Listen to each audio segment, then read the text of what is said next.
There's another one you don't want to hear. Frankly, if you like. 1, 2, 3, set, go.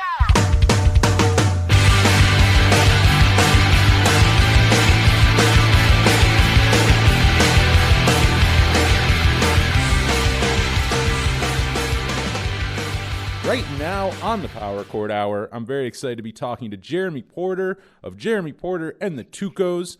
Jeremy and the band are celebrating their 10-year anniversary with a 3-album set full of fan favorites, B-sides, rarities, live cuts. There's a little bit of everything on these 3 albums. And on top of that, the band is staying busy on the road lately. And if you're listening to this on the radio show and you're in Jamestown, they'll be playing up in Buffalo here in June, so not a very far drive.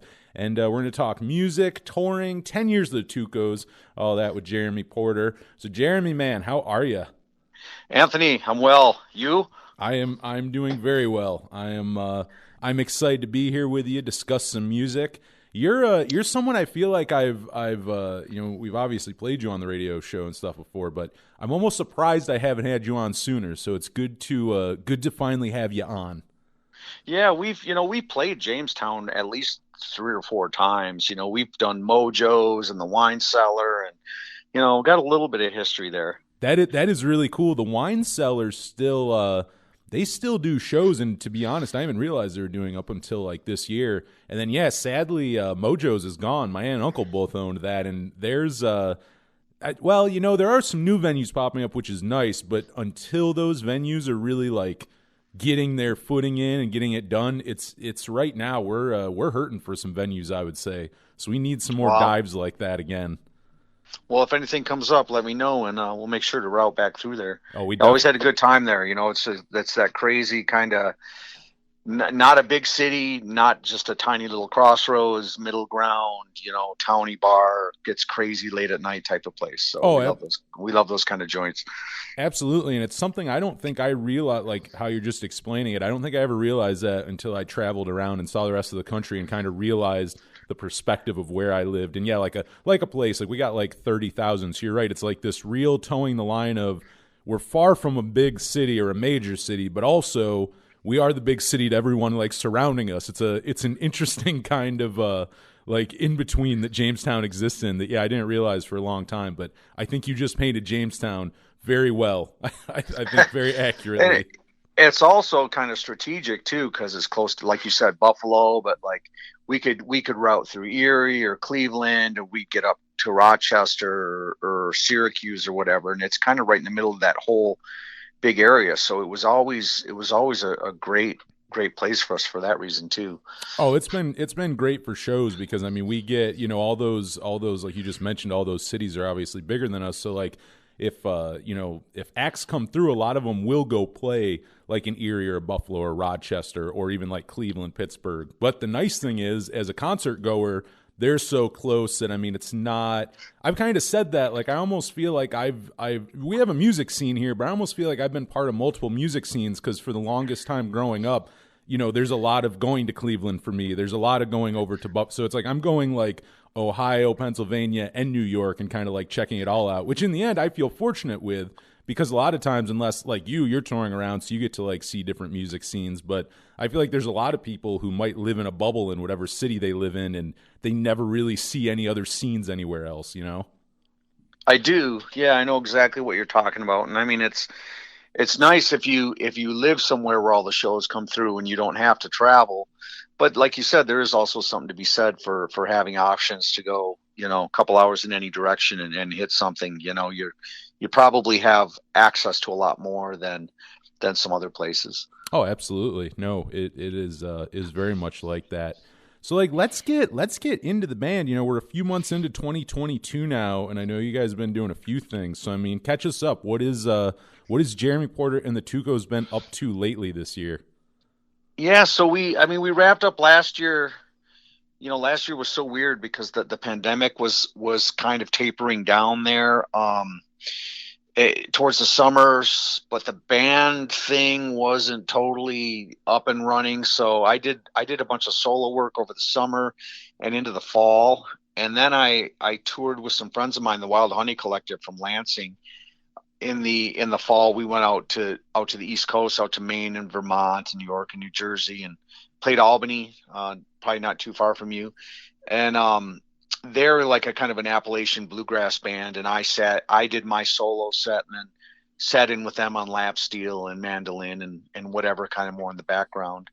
And then right in November, the Tucos did one last run down south, and going into the holidays, our bass player bailed on the band, which wasn't entirely unexpected. And we got a new guy right away. And before Christmas, I was, in the basement getting him caught up, and we kind of hit the ground running. I mean, we played he learned 50 songs in about 4 weeks. Wow.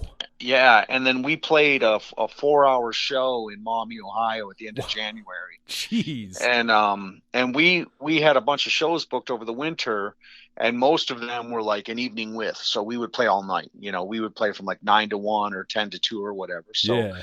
he got initiated really quickly and just has done a fantastic job. So that's been a big change for the band. Right there, but we also put out this collection that you mentioned, the bottle of regrets, the first 10 years, which is a 3 CD thing. And that was a lot of work. That started last year as well. That started in probably October, November. Just, tons of work getting that together and digging through those archives and mixing that live album and all that. So that's kind of been the other big thing going on so far this year, is getting that out. And then since then, it's just kind of been on and off the road. We, like I said, we did a bunch of kind of real localish stuff, not Detroit, but 1-nighter, 2-nighter things within a short drive of here. And last month we went way up north, up to the Upper Peninsula, and did a couple shows. That's where I'm from, up there in Marquette. And then, we're going out this weekend. We're heading back down south to Kentucky and West Virginia. And then we're going west in May, out to like Wisconsin, Indiana, Southern Illinois, stuff like that. And then out your way, upstate New York in June. Nice. Have you ever done, like you're talking about, like those 4-hour performances, which I gotta say, to be initiated into a band, I mean, it might kick your ass while you're doing it, but that's probably the best way to get in. Like, has the band done much of that in the past, where you are like kind of like you were saying, like the residency, or you are the entertainment for the night and you do like a 4-hour set? Is that normal for the band? This band is pretty versatile. We can definitely do that. We can definitely play, 4 sets if we have to, of mostly original material. I mean, we're definitely not a cover band. We don't have a set of covers. We do have a few covers that we'll play, but it's not your run of the mill type of cover band stuff. So it is original material. We do play, brew pubs, or occasionally like a bar and a grill where you set up at 6-7 o'clock at night and you tear down at 2:30. Wow. So but then we also play, we can also play like a punk show where we do a 35-minute set with 3 other bands. That's not unheard of either, and we've got some of that stuff coming up. So it's it really allows us the versatility when booking tour dates, to not only to make more money and to have better shows, but just to avoid having nights off, and just to be flexible to get into different rooms, Yeah, it's actually something I had written down, what you're just talking about, like with versatility. Like I was going to mention that to you, or like ask you, like, I feel like, and sadly I've never seen the band live. I definitely got to come see it live. Maybe I'll come to that Buffalo show, but like, I feel like you can get away with playing with a lot of different kind of bands and fitting in with all of them. Like, I feel like you guys definitely have there's a sound to the band, which, I mean, if people haven't heard you, we'll play you after the interview and all that, but like, there is versatility there. I feel like you can fit in with, you could fit in with punk bands, you could fit in with some garage rock bands, I mean, even like some alt country bands. Like, there's like, I feel like there's many different ways you can go. So, I mean, a Jeremy Porter and the Tucos live show, then it sounds like you guys get around with, like, different music scenes and different kind of music and stuff. You're not really just playing with one kind of, sound or genre. Yeah, I mean, you're absolutely right. We do play with a lot of different kind of bands, and we can hang with all those guys. Like we can play with punk bands, and like you said, like an all country band, or a bar rock band or a rockabilly band or whatever. We don't generally cater our sound going into those nights a whole lot. Um, Based on the bill. Like if we're playing with a rockabilly band, we're not necessarily going to do our most rockabilly stuff, even though we probably could have a set that's pretty rockabilly-ish. But yeah, but we can certainly hang with those guys, and we kind of find that a lot of people, they like that diversity when they go out. That, oh, here you've got this Americana band, and then you've got these guys who are a little more punk, and it makes it more interesting, I think, for the people who are there to see a little bit of diversity between the acts that are on the stage. Oh, absolutely. And I feel like too, a lot of times with lineups like that, like if their curator kind of thought out a little bit, I mean, you also start seeing there might be differences, but like, even though those maybe you're on a 4-band bill, like you may not all be the same genre, but like you can start hearing the similarities, or like where it does connect, or where it like does fit, and I am with you there too, where like in a live setting, I like to have different things, as long as it it doesn't even have to be a mishmash. Like it can still make sense when it's all put together, but it doesn't all have to be the same thing. You don't need a 4-band bill of all, just every band playing like quick, I don't know, mid 30 songs and stuff. Like maybe you have one of those, and then maybe you have like, again, maybe like an alt country band, you can hear that punk influence and stuff. Like all those things start to intertwine, I feel like. I mean, I do a lot with the radio show, like when I, trying to think of what to play, like I'll try to mix things up and go, you would never think of this next to this.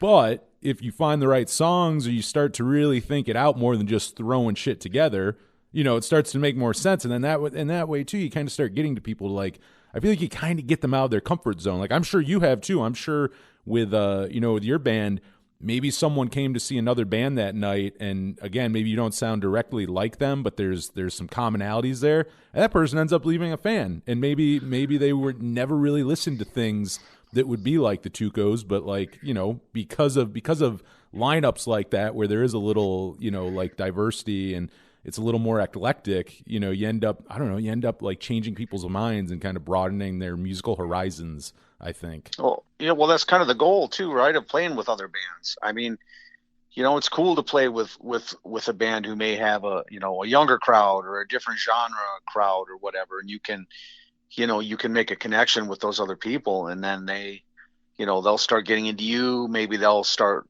looking into some of the other bands you're playing with, or other bands on your label, or whatever. So absolutely, I mean, that's how audiences grow, and that's how people diversify their record collections.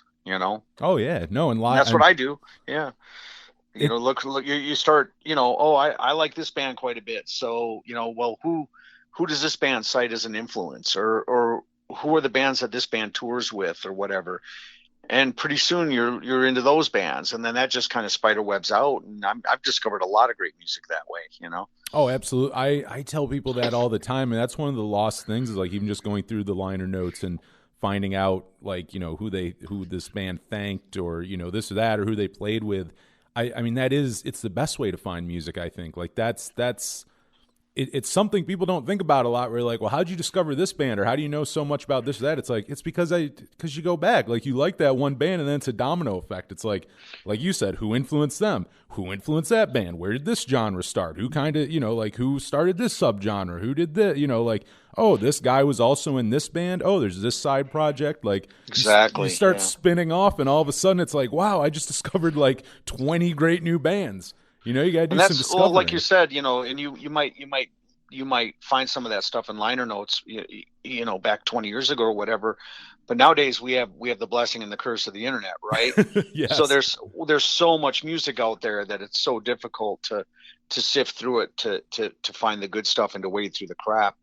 But at the same time, I mean, if you hear somebody who you really like, and this band is at a level where they've got a following of some sort, maybe maybe that band has a message board on their website or something. And what's real common is, is a thread on some of those message boards of other things people are listening to. So these are going to be people all over the world who like the same band that you like, but this is other stuff that they're listening to. And it could be a bunch of stuff you've heard of. It could be some band in their hometown like us who's just putting out records that they would never be otherwise exposed to. So there's still ways to kind of spiderweb that out from stuff that you like. It's just you have to approach it differently now, and there's just so much more of it out there. Oh, absolutely. I mean, navigating it, because you're right. I mean, the internet is so, I don't even know if I'd say 50-50 for music, but there's such good and such bad. But like that is the good of it. That really is what you were just talking about there. It's like, because there's so many bands that you discover that you otherwise wouldn't. And even like, I also think it gives a lot of bands and releases and stuff a second life, because I mean, there's obscure, like, punk bands from like the 80s or 90s who maybe put out like 1 or 2 7-inches that have been long out of print for decades. And I just happened to stumble upon them on the internet, or someone brings them up, and it's like, if the internet didn't exist, there would be no way I would know of it. It's like if it wasn't like a band who was on a major label or was like really big, and it's just some, I don't know, obscure, say, Midwest punk band from the 80s, like again, with like 2 7-inches. Without the internet, I mean, unless I luckily like find one of those in a record store, blindly going through a bin or something, it's very unlikely I would ever discover that. So I mean, I do think it does give you got to navigate it, though. It's the hard part, because you're right too. There's so much of it. Like, it's great because everyone can put music on it, but it's also bad because everyone can put music on it. Yep. You're absolutely right. But if people are really interested in and motivated to find good music, it's out there. A lot of people, especially older people, are just like, everything's crap nowadays. There's no this band, there's no that band anymore. And, I don't buy into that at all. I think, I think independent rock and roll is as great as it's ever been. It's just, you just have to get off your ass and figure out how to find it, and go out to a show and go buy a record, and, people are just, another thing about the internet is that it's just made us so lazy. It's made Yes. it so easy to just not it's impossible to get people to leave the house. And, they have 4 million albums at their fingertips, but, they're still listening to, whatever. They're still listening to this REM record from 1985, which is great, but it's like, there's been a lot of good stuff since then too. I mean, even if my whole thing, like, you bring up a great point, like where people kind of get set in their ways, and it's like, oh, they don't make this or that anymore. And it's like, honestly, you can find other things, but even if you want like carbon copies, like with the internet, there's so many bands who sound or derive from so many of these old bands where it's like, what do you talk? Like, you can get a band who sounds just like say REM. Like you can find so many bands if you just went on the internet or figured out how to find music, where it's like, I mean, if you just want more of that, I'm sure there's bands making it in 2022. Oh yeah. It's not on the radio maybe, or it's not like just thrown in front of you, but it's like, if you just go look a little, like you will find what you're looking for. I promise you, they are still making whatever music you're complaining they don't make anymore. Someone's making that music. Yeah, and they're probably playing a couple miles from your house for $10 too on Friday night. That's true too. I mean, like, I even look at your tour dates and like the amount that you're touring. It's like, you're another one where it's like, you could find your band and go, wow, this is great. And then you look, I wonder if they're playing around me. And you look, and it's like, there's a good chance you're playing somewhere not too far away. Yep. I mean, that's on the bands too. The band's got to get out there. They can't just be, you can't just throw your iPhone up in the corner of your practice space and record a couple songs and throw them on Bandcamp and, hope to get famous. I mean, that's not the way it works. And I still firmly believe in paying dues. And I mean, I've been doing this for a long, long time, still very much paying dues and getting out there and fostering relationships is just so huge for a band nowadays. And a lot of bands just don't do that, whether they just can't get on the road because of other things in their life that won't allow it, or they don't want to, or they don't know how to, or whatever. I mean, it's the only way really to do it is just to do it. And, I get asked that a lot too. Well, how did you book this? How did you do that? How'd you get these shows? How did this happen? It's just, you got to get out there and do it. It's the same thing as from a fan perspective or from a musician perspective. These things aren't going to happen by themselves. It's not, it's not like it was when, there were, you could get Rolling Stone magazine and read about the new REM record or the new Husker Du record or the new X album or whatever. It's not, you can still do that, but there's a million other things out there going on now. Yeah, it's not the one like that's the other thing. Yeah, there's like at one point you have like only a few avenues of which maybe you find out that so and so is touring or this and that. It's Rolling Stone or maybe a handful of the magazines and stuff. And now it's so spread out. It's not all in that like like in that one spot, if you will. But I mean like with touring, because you guys do tour so much. I mean, was that something? Have you been touring from the get-go with the Tucos, or like did that come in like later on? Like how soon after forming the band were you just like gung-ho about getting out there and playing? I was in a band in the 90s called Slugbug out of Detroit here, and we did some touring. And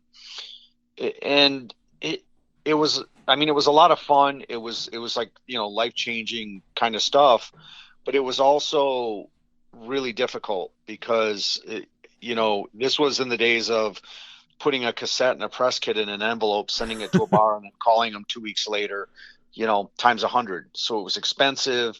It was incredibly time consuming. It was incredibly difficult. And, that's what bands did back then, and it was also a lot of fun, but, that band broke up, and then I was in a band for about 8 years called the Off Ramps. And I was kind of soured from the whole end of the Slugbug thing, and the Off Ramps, like I felt like we were a good band, but we didn't do much road work at all, just a very little bit. And as that band went on 6-7 years, I started to realize we need to get on the road. I miss being on the road. We should be on the road. And then as I kind of came to that realization, I was ready to do that. Then the band broke up. So then I formed the Tucos, in a sort of glossed over version of it. I formed the Tucos, and right away we were doing long weekends and getting out. And then we put out our first record in, I guess, 2013, and we went out for a longer run and started ramping up after that, and generally trying to do anywhere from 40, 50 shows a year since then. Nice. With the exception of the pandemic, of course. But yeah, and I was going to ask a second ago and kind of forgot, because you're talking about with just like getting into things and just kind of doing it. I mean, do you think a lot of people just kind of overthink these things? Like, it sounds like with this, like you just jumped in and do it. Like if you want to go tour, don't sit there and think about it. Like, you just got to go tour. Maybe it won't be the great, I'm sure it gets better with time. But it's like, if you want your band to tour, no one else is gonna book that tour for you. You just got to kind of do it. Well, I think you're absolutely right. I think what happens is, I think a lot of people have musicians that maybe at this level have the desire to do that, and they want to do it. They have the ability to do it. They want to do it. They have the desire to do it. But the reality is that they just don't have the gumption to do it. They don't have this, the patience, the endurance, the stamina, the work ethic to get in and to put out a record that you can tour behind, and to do all, the incredible amount of just rejection and ambivalence and sheer people just ignoring you that it takes to get those shows booked, and it's an incredible amount of work. And some people have the ability to stick at it, and some don't, and I think people go into it with good intentions. I just don't think that people's intentions are always as realistic as they wish they were. They think about the fun, like, hour or whatever playing on stage, but not like what it takes to get to that and even after, like all the, it's an hour on stage, but all the other work that just goes into that and stuff. Yeah, I feel like some people like might gloss over that and not realize it till they start doing it. Yeah, like they think it's like a Van Halen video or something. But it's like, like I said, it's an incredible amount of work. To break even is a pretty good weekend, and then if you throw in somebody who has kids, that complicates things incredibly. Somebody who has, health issues, or a family member with health issues. I mean, there's somebody who has a job who just cannot get away very often. There's 100 reasons why it's a really difficult thing to do, and you really have to want to do it. You have to be able to do it, and you have to have the drive to do it, from reaching out to the venue for the first time, to doing good posters, having a record behind you, and teaming up with good bands in these towns, and sending the posters to the venue, sending the posters to the record stores in the town, trying to do press, trying to do radio. I mean, it is never ending, for us. It's a constant circle of booking, promoting, recording, writing, booking, promoting, recording, and writing. And it's great. I'm not complaining about it, but I just don't think a lot of people have the tenacity to do that, because unless you really, really, really want to do it, it's just not worth doing. No, and I also think you're right about that, and I also think that people don't realize that with those kinds of things, where it's kind of a thing that never turns off. Like, the work isn't done, because I feel like no matter what, there's never a time where you couldn't be doing something. There's not, like, if you really start thinking about it, like, and I'm sure I'd like to hear if your mind kind of works like that, but like, I'm sure, like, no matter what, you'd be sitting there going like, well, I could be posting something on our social media page, or I could be reaching out to so-and-so, or I could be even just trying to write something, or I could be working on this. Like, it's one of those things where it's not like you work, 9 to 5 and then it's over. You turn your head off until, 9 o'clock the next day. It's like, that's like just 24/7. I feel like you just have shit that you could be doing for the band. Well, yeah. And there's more shit that you should be doing than there are hours in the day, to be honest with you. So you just kind of pick what you think is the most important and try to tackle that. But it's a cycle, right? And it's even for a band like ours who we're not massive, we're not playing really big places or anything like that by any means, but it's a cycle even for a bigger band, where you put out a record, you support that record for a year or two with as much road work as you can possibly do. While you're doing that, you're working on writing the next record. And so and then maybe you're breaking in some of that new material on the road, maybe you're not, but you're still trying to practice. And then by the time a year and a half goes by, then you start talking about getting back in the studio, right? Because now you've got these new songs, you've been everywhere with the old record, so it's time to do it again. So then you start demoing the new material, and then you go in the studio and you record the new material, and now you're right back where you started. Okay, so now you've got a new record, and that's a circle that this band has now done 4 times, in 11 years, 11, 12 years. So I enjoy it. I enjoy that album tour writing cycle, but you're right. It's a never ending, always something to do. You should either be picking up a guitar, or you can practice that solo that you blow every night that you never get around to practicing, or you can reach out to that guy you met in that city who has a podcast, and see if he wants to get together and talk about it, or you can do promo for your upcoming shows. I mean, there's always something you should be doing. Are you ready to launch your new career in coding? Treehouse has one of the best and most affordable online classrooms for you. At Treehouse, they've rethought the learning process and built a proven system to get you the skills and knowledge you need to achieve your goals. When you're done with a course, you haven't just watched a video, you have learned, practiced, and absorbed a concept. Or choose to build a portfolio, create a network, and land your dream job with their bootcamp-style tech degree program. Land a development job this year. Whatever your goal, they will get you there. Start your 7-day free trial today at teamtreehouse.com. Yeah, it seems like it. I mean, I feel like to some degree, I even have it with the just doing the show weekly. I always feel like there's something you could be doing, or reaching out to someone, or putting something on social media, doing something. And yeah, I don't think people think of that with some of the, including for music, because you do it way more, I think, with those cycles. But yeah, sometimes people don't think of they just look at the final product. I was interviewing a filmmaker recently for another program, and we were kind of talking about that, where it's like, It sucks when someone tears something down or isn't, whatever, if you're not a fan of something, but it's like, it's bad when, it kind of sucks when someone tears something down, because it's like, they just look at the final product. They don't go that this was like someone's love, or like it was an idea that someone had, and all the time it takes to put in, and like what, just emotionally, physically, like all the stuff that goes in, like you're only really looking at a very small percentage of something. It might be the final product, but it's like, it's honestly a small amount of like, what really went into that. And it seems like the same with music.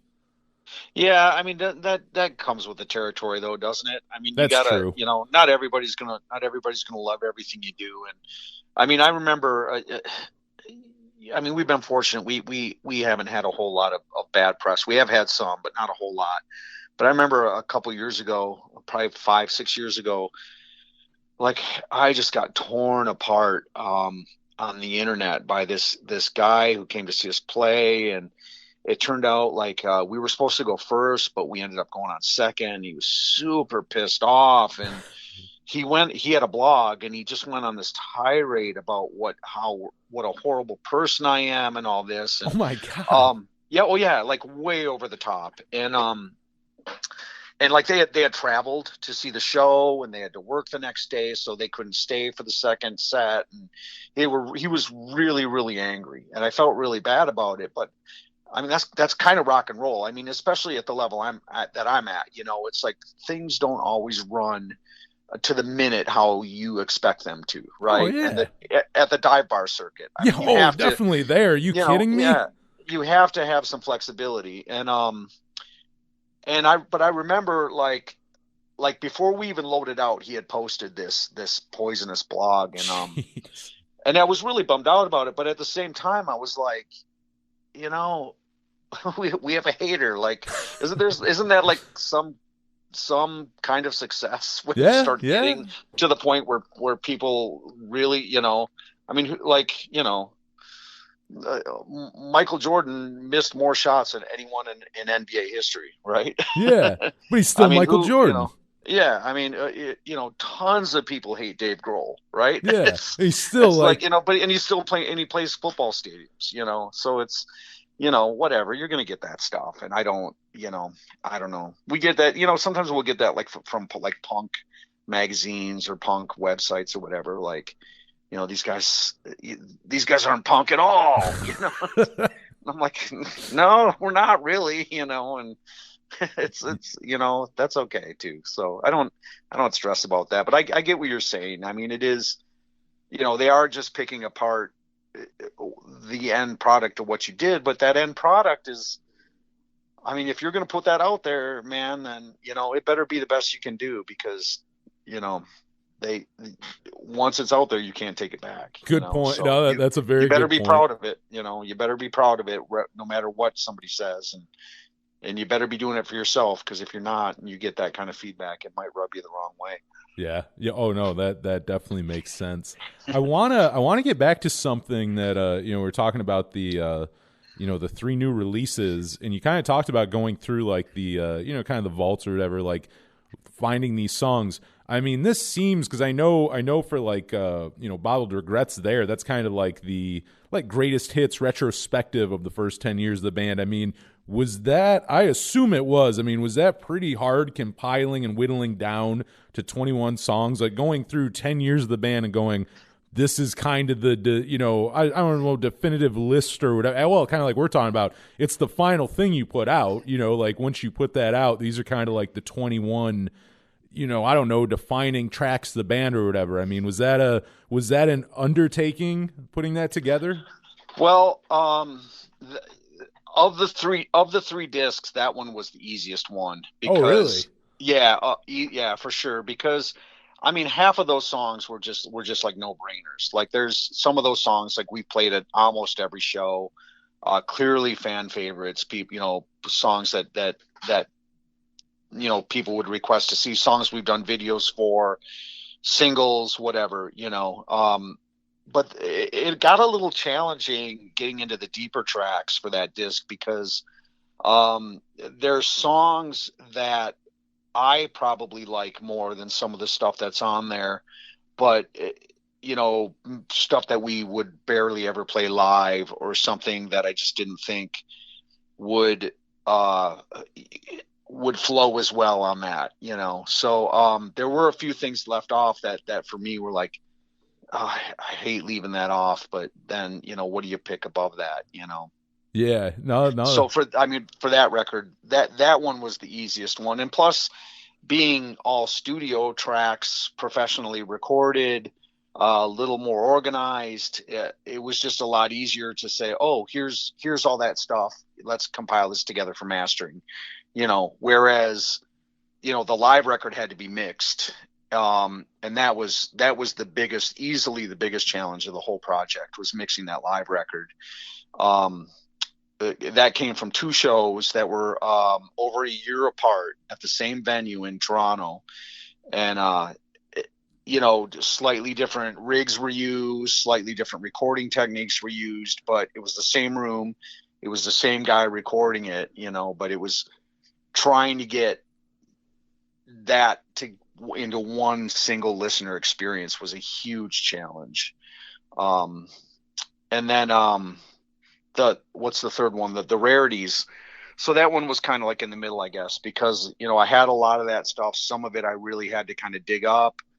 That is of really varying quality, from outtakes of professional recording sessions to stuff we did in the basement, just demos that, oh, maybe we'll put this on a record, or just like a couple things we just like a couple covers that we demoed for records that, all right, this probably isn't going to make the record, but we've been playing this show live. Let's just do a demo of it just to kind of have it for fun. And, so that one was a challenge just because the material varied so much. But yeah, the best of was certainly the easiest one to put together. That live show, and I didn't realize it was two different shows. Yeah, I could see where that would be, trying to, even if it is the same room and the same guy recording it. Yeah, like just those little things in there, might you got to make sure everything sounds good, so not like something that you kind of miss all of a sudden, you can kind of tell it was from like a different show. I'm sure that has to be difficult for sure, getting it to sound like it's all just one continuous. I mean, right, you're kind of making it flow like just one continuous show. Well, that was kind of the goal. And like the bass was incredibly difficult because the bass sounded different on both shows, even though he felt pretty sure he was using the same guitar and the same rig.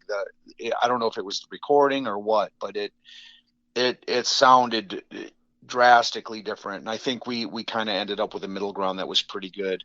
But there were only like 3 or 4 songs that were common between the two shows. Everything else was different.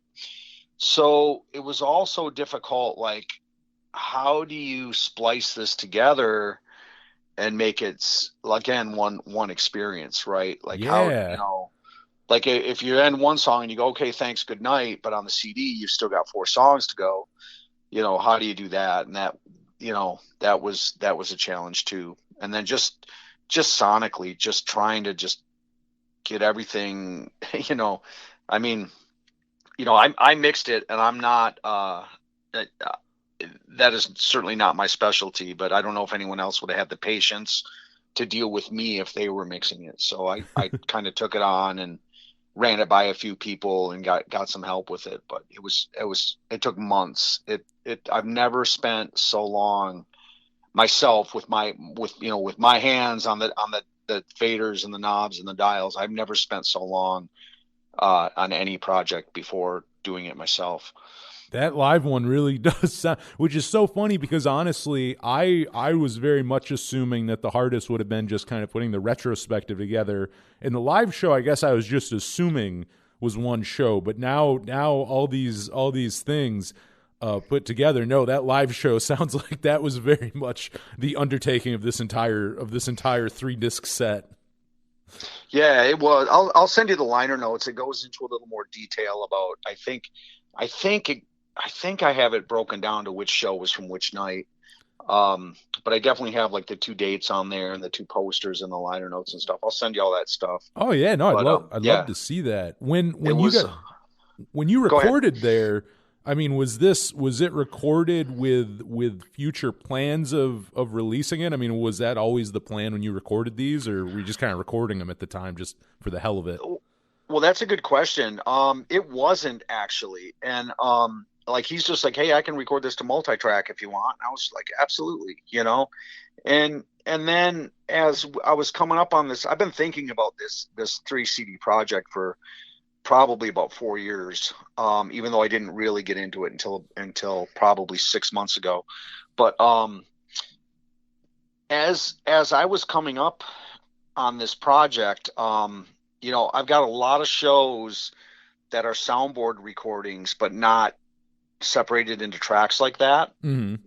And my original plan was to kind of take a whole bunch of stuff from a whole bunch of different shows, kind of like that Clash, that live Clash album, or some of that Minutemen ballot result stuff. Oh yeah. That, that's all taken from different sources. And I mean, the downside of that is it's a less cohesive listening experience, but the upside of it is that you have so much more material to pull from. You can have stuff from like every era, every bass player, every tour, you know what I mean? And yeah.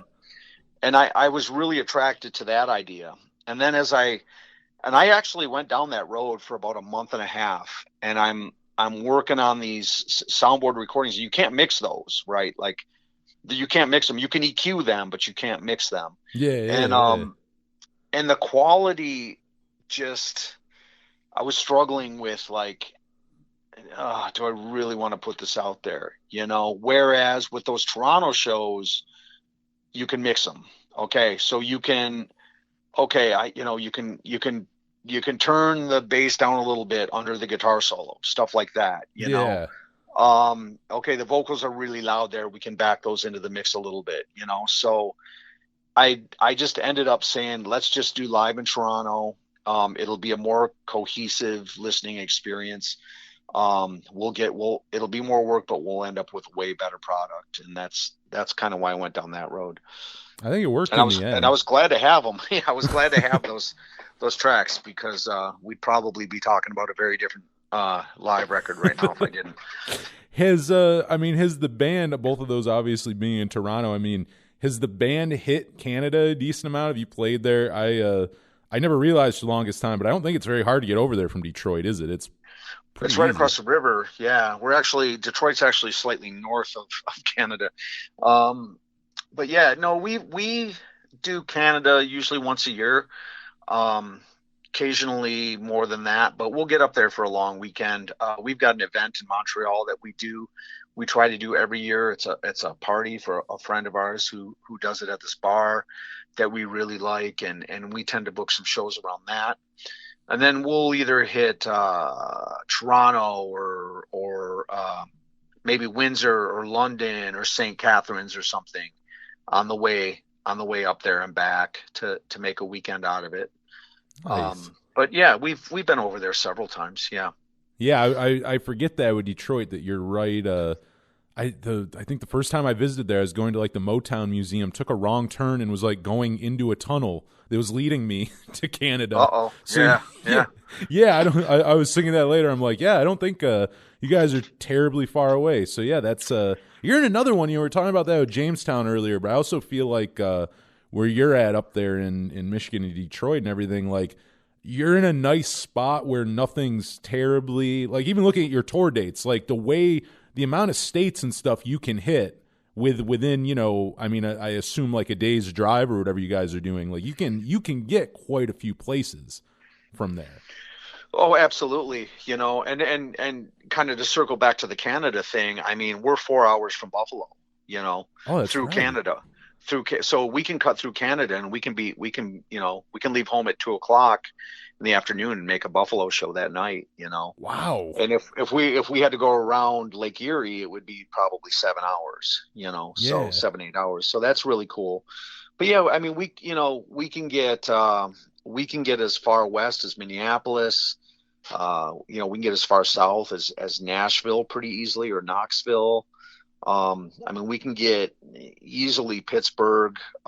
If we really pushed it, we could get out to like Philly or something like that.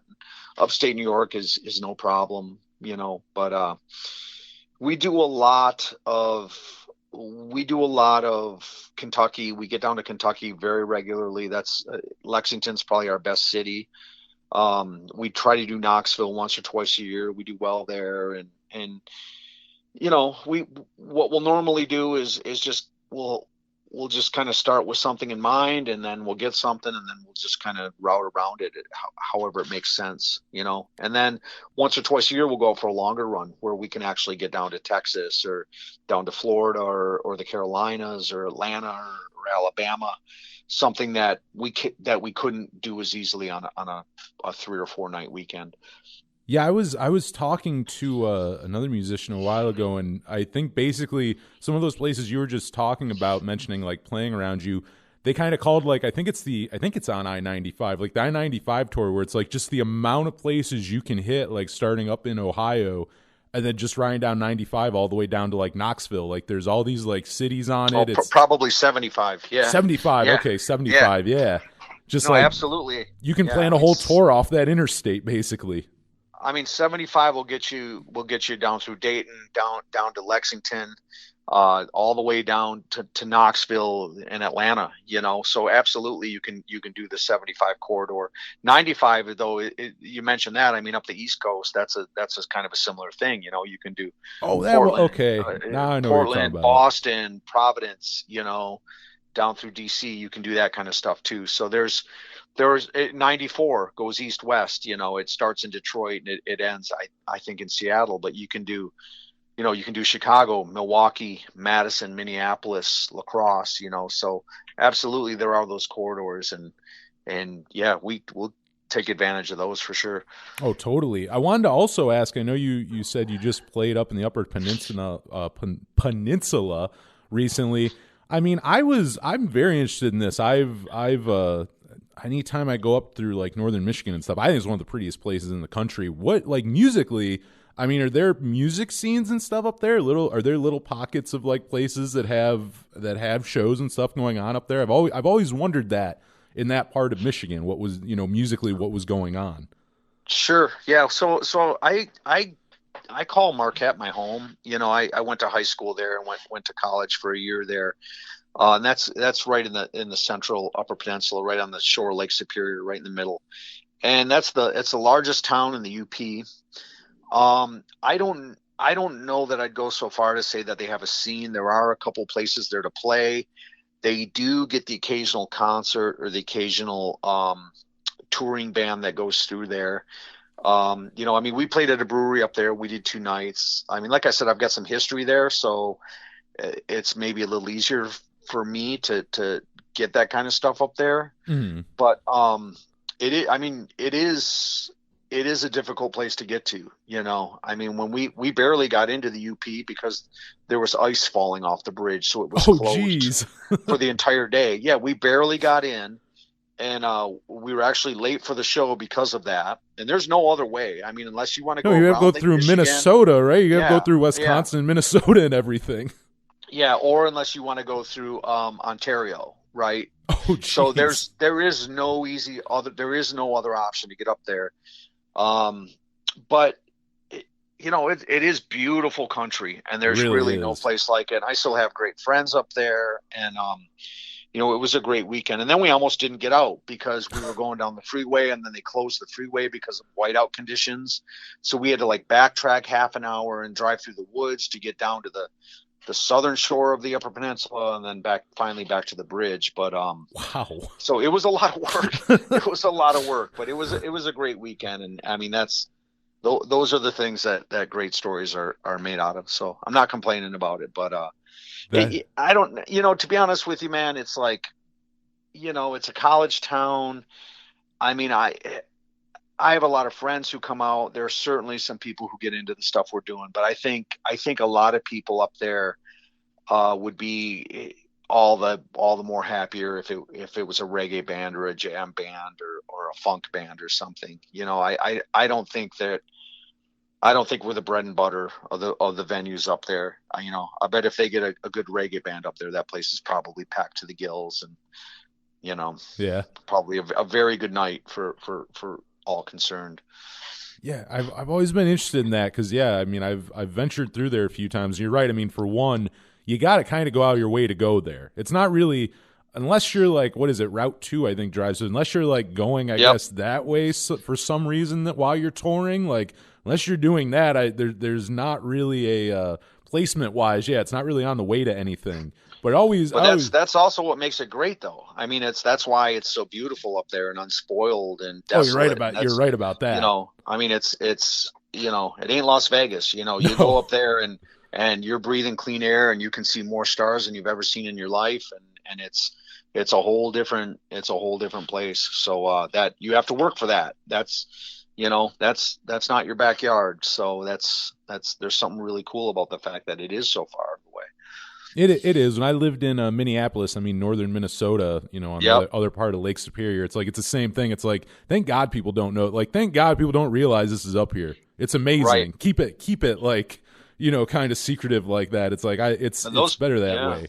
And those places are they're less and less frequent, so people are discovering those places, and people are starting to go to those places, and those places are growing, and that needs to stop. I don't know if you can. I mean, no, you can't, but I'm just saying it needs to it can stop because I'm saying it. People need to stop commercializing these places and too many people in them. It takes away the beauty. I'm with you. But so I mean, a few more for you here, and then I'll let you go. Outside of music, I mean, I know you write about music and do quite a bit, like in that aspect. Like, when did you start doing that aspect of your writing? When did you start like writing about music? When did that kind of come into play for you? Oh boy, that's a good question. I actually graduated college with an English degree. And I've always, I mean, even back in school, like, writing was the only thing I could ever really do that I didn't just hate with a passion. I mean, I hated math. I didn't have the patience for science. So I've always kind of been a writer. And I guess, with the birth of the internet, I started writing for a couple websites, doing record reviews, concert reviews, interviews with musicians, whatever, stuff like that. And sort of worked my way through a couple of those things that have since gone under.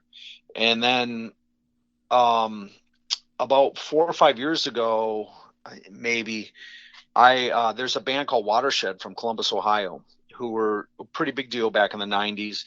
And they were signed to Epic Records, and they toured with the Smithereens, and they had some success. And long story short, their bass player put out a book about 4 or 5 years ago called Hitless Wonder, and it kind of tells their story. You would probably actually really like this book. This sounds neat. It's his story of Watershed's existence and I think what he calls minor league rock and roll. And it talks about going to places like Marquette and playing the dive bar circuit, and all the way up through getting signed to the same record label as Cheap Trick and touring with the Smithereens and all this, right? And then, getting married, having, becoming a teacher, having kids and all this. It's an excellent book, but I did a review of that book for a website I was writing to at the time called Motor City Rocks. And then the studio we record at in Saline, Michigan, south of Ann Arbor, is the same studio that Watershed's been using for several years, like since back in the 90s. And they were going through a guitar change, and they needed some tracks. And the guy at the studio, Tim Padlin, who we work with said, I know this guy, Jeremy, he'd be really good on your single. So I went in and did some tracking on a single they did about a few years ago. Started talking to their guitar player, Colin, who runs the Pencil Storm website that I write for, and started doing reviews for them and pieces for them and having ideas and kind of, I guess, adding my 2 cents to the, stuff we could do to improve the site. And now I guess I'm the co-editor in chief or something like that. Nice. At this point. Yeah. So, I mean, it's, it's all for fun. It's not a money making venture or anything like that, but there is an audience. It gives me a chance to talk about heavy metal or whatever else is on my mind at the moment. And it's a lot of fun. Yeah. I enjoy that quite a bit. No, I like it. I think your passion for music comes out in it, which I enjoy seeing something like that where, like, a lot of people I feel like do one or the other, but you do, but you know what I mean, play music or write about it or something. But you doing both, I feel like your passion and your knowledge too. I don't think it hurts that you are a musician yourself.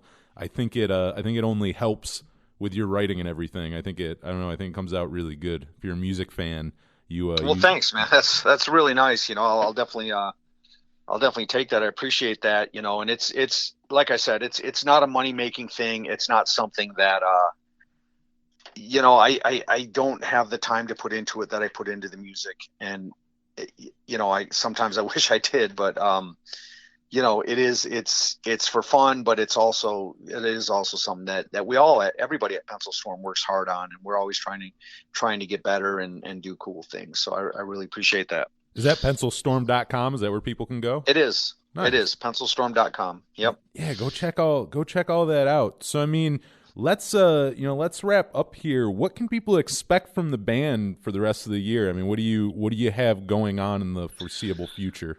Yeah, that's an easy one. I mean, we've got shows, I mean, we're going to be playing, we've got a good run coming up here in April. We've got a longer run coming up in May, and then we're doing upstate New York in June. We'll probably do some more localish stuff, July, August. It's not great touring months for us. And then we're going to get out for a longer run in the fall. We're hoping to get down to the Southeast, back to Georgia and Alabama and the Carolinas, some places we haven't played in a few years. We just put out that 3 CD thing that we've been talking about. We also just did a song for Guided by Voices tribute that came out nice. 2 weeks ago. I think it came out on, I want to say, April 1st. So we did there's like 23 bands. Not all of them, but most of them are Michigan bands. It's a Michigan label, Phonophore Records, and it's free. It's absolutely free on Bandcamp. So anyone can go in and get that. And we have a song on there. And what else? So we've got a 7-inch coming out in the fall. Nice. And I produced a band out of Lansing called A Rueful Noise, and they've got a 7-inch coming out that I produced, and our drummer Gabriel did the engineering for. Oh, nice. And that's really, really good stuff. I wouldn't say it sounds like the Tucos. It's a bit darker. It's kind of like a darker version of the Pixies or something, but it's really, really great stuff. So much going on. I mean, I could no keep kidding. Talking. There's a lot, man. It's been a really busy year so far, and it's not going to let up. And there's still stuff. We're still figuring it out to an extent too. So hopefully a new record next year. We'll see. That's kind of the loose plan. We've got a handful of new songs, and when we're ready, we'll start working on number 5. Is this your first time outside of producing, like producing your own stuff? Is this your first time ever producing like another band, or have you done that before? No, it is. It is my first time doing that, actually, and it was a pretty significant learning experience. It was a lot of fun. They're great songs. They're great musicians, and learned a lot of what to do, a lot of what not to do. I would love to do some more of it, but it is it was a lot of work, but yeah, it was really cool. I was really grateful that they kind of let me in like that. That's awesome. No, it was really Yeah. cool. So where can now where can people go find all this stuff? Where can they find you online? Where can they go buy the 3 new albums? Where do we go get all this good stuff? Sure. Well, I would send everyone to the tucos.com, which is that'll get you anywhere you want to go. I mean, we're out there on all the socials and everything. It's not hard to find us on any of that stuff. I try to be as active as I can on Twitter, which isn't as active as a lot of people, but I try. Instagram, Facebook, all that stuff. A lot of our music is at Bandcamp. We also have a store linked from our website. And if anybody owns a record store or knows somebody who owns a record store, our label is GTG Records out of Lansing, and they're distributed by Recess Ops. So any record store can get GTG titles, including our last 2 records from Recess Ops.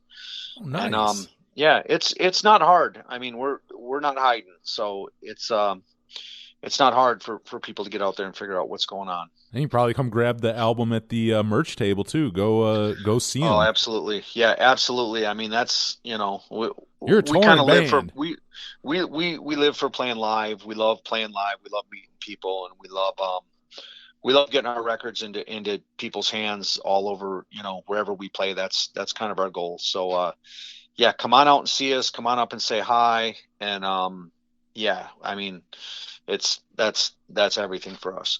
Awesome. Well, Jeremy, this has been great. If you're listening to the podcast, we'll play a couple songs off the 3 albums. If you're listening to the radio show, we'll play a ton off the of the 3 albums. But whatever one you're listening to, we'll kick it off with track 1 off Bottled Regrets. Here is Ain't My House Anymore, right here on the Power Chord Hour. Right here on the Power Chord Hour podcast, that is Jeremy Porter and the Tucos with Avenues Are for Heroes. Before that was Jeremy Porter and the Tucos with Patty's Not Impressed. And opening up that block of music was Jeremy Porter and the Tucos with Ain't My House Anymore.